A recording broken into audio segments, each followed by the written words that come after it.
नमस्कार, प्रणाम, सुप्रभात। आप सबका फिर से स्वागत है टीम लाइट अकेडमी के द्वारा। स्वास्थ्य पर हम रोज चर्चा करते हैं, आज भी इस चर्चा को जारी रखेंगे। स्वास्थ्य क्या है, इसको समझना बहुत ज्यादा जरूरी है। चिकित्सा भाषा में स्वास्थ्य का मतलब है मानसिक, शारीरिक, सामाजिक, आध्यात्मिक। कभी आपने सोचा है कि आप बीमार क्यों होते हैं? हम हमेशा अपने सबसे बड़ा बीमारी का कारण हमारा पेट, क्योंकि जैसा इसमें आप उत्पाद डालेंगे वैसा ही आपको रिजल्ट देगा। कभी आपने सोचा है कि आप मोटरसाइकिल पेट्रोल की मोटरसाइकिल डीजल डालेंगे तो उसका क्या इम्पैक्ट पड़ता है? उसी तरह हम जिस तरह का आहार लेते हैं वही हमारे शरीर के लिए सबसे इम्पोर्टेंट पार्ट है। आहार शुद्ध, सात्विक होना चाहिए और सुपाच्य होना चाहिए। मैक्सिमम बीमारी के कारण त्रिदोष बोलते हैं आयुर्वेद के अनुसार, वात, पित्त, कफ। इन एलोपैथी में फ्री रेडिकल्स, जो आज के टाइम में बहुत चर्चा में चल रहा है, फ्री रेडिकल्स की वजह से ही सारी बीमारियां होती है। या इम्बैलेंस, बॉडी में कोई दोष है, इम्बैलेंस होने की वजह से सारी बीमारियां होती है। भारतीय परंपरा में जितने मसाले हैं, दुनिया में सबसे ज्यादा एंटीऑक्सीडेंट उनमें पाया जाता है।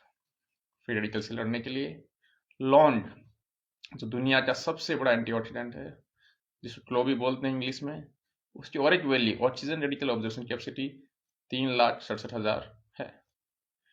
इतना दुनिया के किसी भी फल फ्रूट में नहीं पाया जाता है।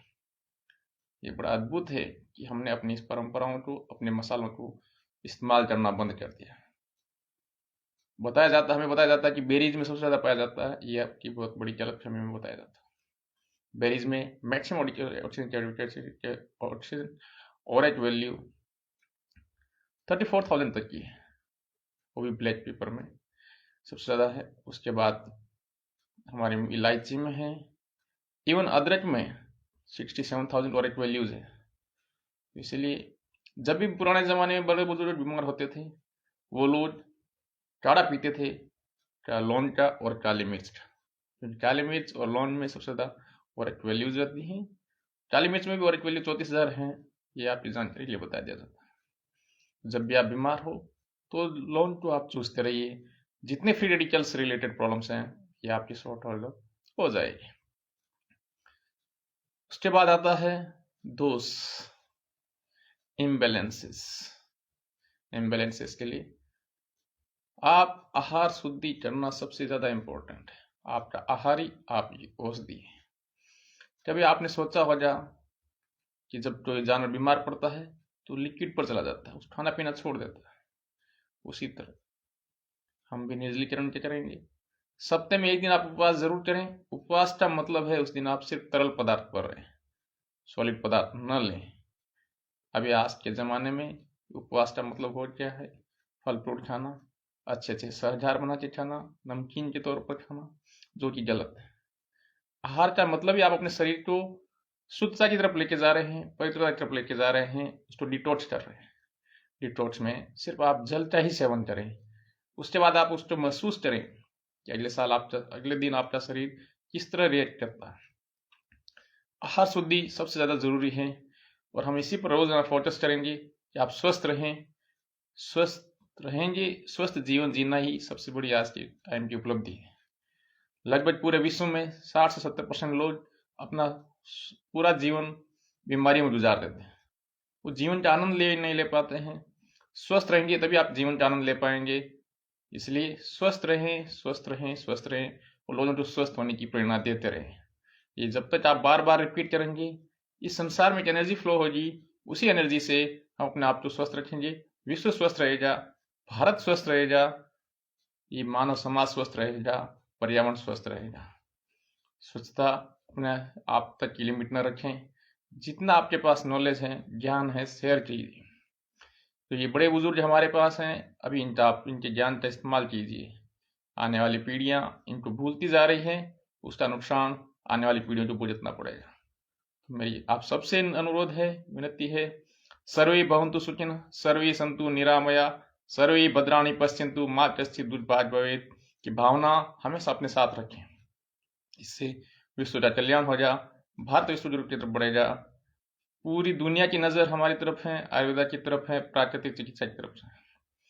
जितना जल्दी आप प्रकृति के नज़दीक जाएंगे उतना जल्दी आप महसूस करेंगे।